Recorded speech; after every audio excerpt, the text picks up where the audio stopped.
প্ৰেম শব্দটো শুনিবলৈ বৰ মৰম লগা নহয় জানো? যিজনে প্ৰেমত পৰা নাই সিহঁতে ভাবে যে প্ৰেমত পৰিলে বৰ মৰম লগা হয় দিনকেইটা। কিন্তু যেতিয়া প্ৰেমত পৰিবা তেতিয়া বুজিবা প্ৰেমত পৰিলে কিমান কষ্ট।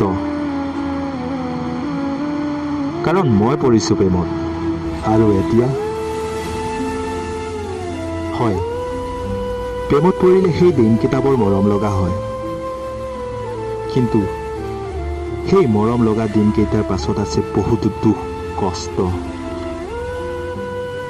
সঁচা কৈছোঁ, প্ৰেমত নপৰিবা, বৰ কষ্ট প্ৰেমত পৰিলে। যিজন মানুহ তোমাৰ কাষৰত থাকিলে তোমাৰ দুখ কষ্টবোৰ পাহৰি যোৱা, সেইজন মানুহ যদি আঁতৰি যায় চিৰদিন বাবে তোমাৰ কাষৰৰ পৰা, কেতিয়াবাতো কেনে লাগিব তোমাৰ? পাৰিবা জানো জীয়াই থাকিব? যদি জীয়াই থাকা তেন্তে প্ৰতিদিনে কান্দিবা মোৰ দৰে। প্ৰতিটো মুহূৰ্ততে যদি পৰি থাকে তোমাৰ মনত সেই প্ৰেমৰ কথাবোৰ, তেতিয়া হয়তো ভাবিবা নাথাকো আৰু জীয়াই।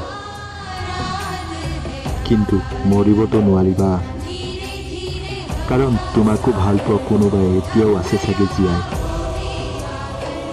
সিহঁতৰো তোমাৰ দৰে একে নহ'ব জানো? না হাতত মদৰ বটল লৈ দেৱদাস হবা। দেৱদাস হলেও জানো পাহৰিব পাৰিবা তোমাৰ প্ৰেমৰ কথাবোৰ? প্ৰতি পল আমনি কৰিব তোমাক, হৃদয়ত খুচি থাকিব তোমাক সেই প্ৰেমৰ কথাবোৰে। না মোৰ দৰে কবিতা লিখিবা আৰু বুজাবা প্ৰেমৰ অৰ্থ।